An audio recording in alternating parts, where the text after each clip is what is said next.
সজনে পাতার বড়া। পাতাগুলোকে ছাড়িয়ে নেব।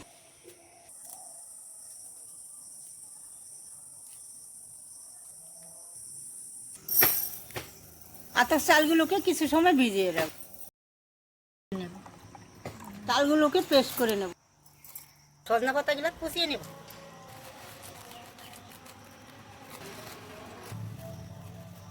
নুন দিয়ে দেব।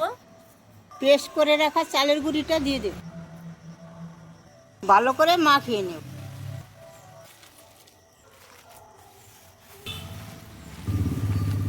গরম তেলের উপরে মেখে রাখা পাতাগুলো আস্তে আস্তে ছেড়ে দেব।